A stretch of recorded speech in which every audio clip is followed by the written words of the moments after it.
بسم اللہ الرحمن الرحیم۔ معزز ناظرین السلام علیکم، میں ہوں عادل جہانگیر۔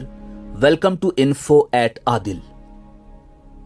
ناظرین، یہ اس شہزادی کی زندگی کی کہانی ہے جو 600 برس اسلام مخالف قوتوں پر ہیبت طاری کرنے والی اور 3 براعظموں پر پھیلی عظیم سلطنت عثمانیہ کے آخری سلطان کے گھر پیدا ہوئی، اور جب خلافت عثمانیہ کو ختم کر کے عثمانی خاندان کو رات کی تاریکی میں مختلف ممالک میں روانہ کیا گیا تو محض 10 سالہ یہ شہزادی بھی فرانس میں پناہ حاصل کرنے والے عثمانی خانوادے میں شامل تھی، اور پھر اس کی شادی ہندوستان میں ہوئی۔ ناظرین، کائی قبیلے کے سردار ارطغرل الغازی کی 19ویں نسل سے پیدا ہونے والی شہزادی اس وقت کے دنیا کے امیر ترین ہندوستانی نواب کی بہو بنی، اور تقسیم ہند کے بعد اس کی وہ ریاست بھی ختم ہو گئی اور وہ تاریخ کے اندھیروں میں گم ہو گئی، مگر تاریخ اسے آج بھی خدیجہ خیریہ عائشہ در شہوار کے نام سے جانتی ہے، اور ہماری آج کی ویڈیو کا موضوع بھی شہزادی در شہوار ہے۔ ناظرین، شہزادی در شہوار کی زندگی کی مکمل داستان سننے سے پہلے اگر آپ ہمارے چینل پر نئے ہیں تو برائے مہربانی ہمارے چینل انفو ایٹ عادل کو سبسکرائب کر کے ہماری یوٹیوب فیملی کا حصہ بن جائیں، جہاں آپ کو بالخصوص اسلامک ہسٹری اور بالعموم دنیا بھر کی منفرد معلومات فراہم کی جاتی ہیں۔ ناظرین، شہزادی در شہوار 26 نومبر سن 1914 کو سلطنت عثمانیہ کے آخری خلیفہ سلطان عبد المجید ثانی کے گھر پیدا ہوئیں۔ آپ کا پورا نام خدیجہ خیریہ عائشہ در شہوار تھا۔ ناظرین، شاہان عثمانیہ کا آخری دور چل رہا تھا، اور 3 براعظموں اور سمندروں پر حکمران رہنے والی سلطنت عثمانیہ کے آخری سلطان عبد المجید ثانی کو مصطفیٰ کمال اتا ترک نے رات کی تاریکی میں خاندان سمیت فرانس میں جلا وطن کر کے ہمیشہ کے لیے خلافت عثمانیہ کا خاتمہ کر دیا، اور باقی عثمانی خاندان کو دیگر ممالک میں منتقل کر دیا، اور یوں مشکلات نے عثمانی خاندان کا پیچھا کرنا شروع کر دیا۔ ناظرین، مورخین لکھتے ہیں کہ عثمانی شہزادے پیرس کی گلیوں میں کاسہ سراہی پر مجبور ہو گئے، جبکہ کئی شہزادے معمولی ملازمتیں کر کے اپنا گزر بسر کرنے لگے۔ سلطان عبد المجید ثانی بھی معاشی تنگدستی کا شکار ہو گئے۔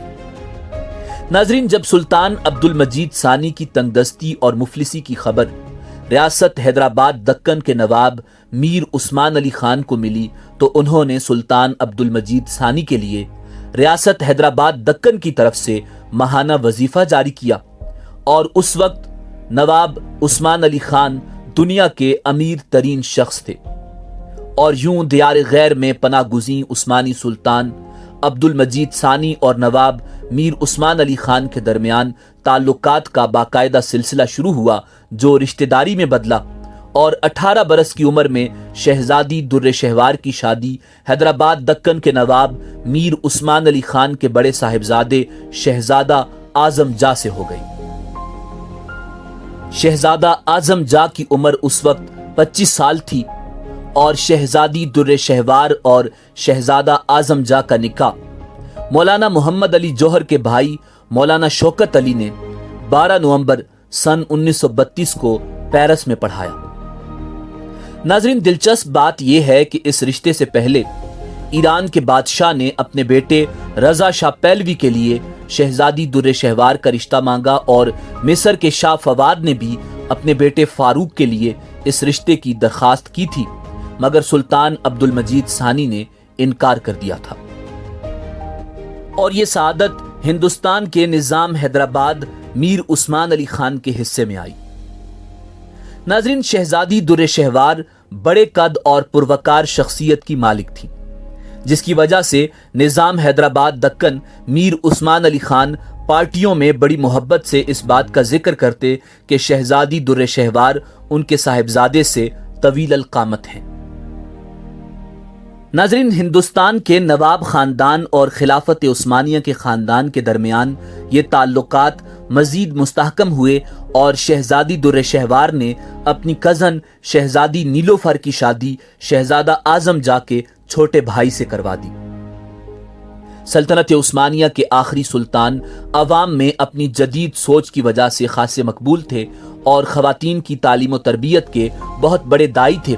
انہوں نے اپنی بیگمات اور شہزادیوں کو اعلیٰ تعلیم دلوائی، جس کی وجہ سے شہزادی در شہوار کو ترکی، فرانسیسی، انگریزی اور اردو زبانوں پر مکمل عبور حاصل تھا۔ ناظرین، شہزادی در شہوار نے حیدرآباد دکن آ کر خواتین کی اعلیٰ تعلیم کے حوالے سے بہت کام کیا۔ وہ کہا کرتی تھیں کہ خواتین کو اپنے پاؤں پر خود کھڑا ہونا چاہیے اور کسی کا محتاج نہیں ہونا چاہیے۔ حیدرآباد دکن میں شہزادی در شہوار نے خواتین کی تعلیم و تربیت کے لیے ایک کالج قائم کیا جس کا نام باغ جہاں آرا کالج تھا۔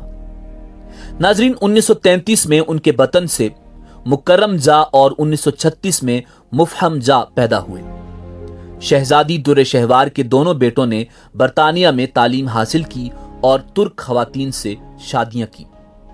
روایتی طور پر پردہ کرنے کی بجائے وہ خاص تقاریب میں شریک ہوا کرتی تھیں اور عوام کی فلاح و بہبود کے لیے مختلف سرگرمیاں انجام دیتی تھیں۔ انہوں نے حیدرآباد دکن شہر میں ایک شفا خانہ بھی قائم کروایا جو آج بھی انہی کے نام سے موسوم ہے۔ ناظرین، شہزادی در شہوار نے حیدرآباد دکن میں ایک متحرک زندگی گزاری۔ انہوں نے 1940 میں حیدرآباد کے پہلے ایئرپورٹ کا افتتاح کیا، مزید برآں عثمانیہ ہاسپٹل قائم کیا اور بچوں کے لیے در شہوار چلڈرن ہاسپٹل کی بنیاد رکھی۔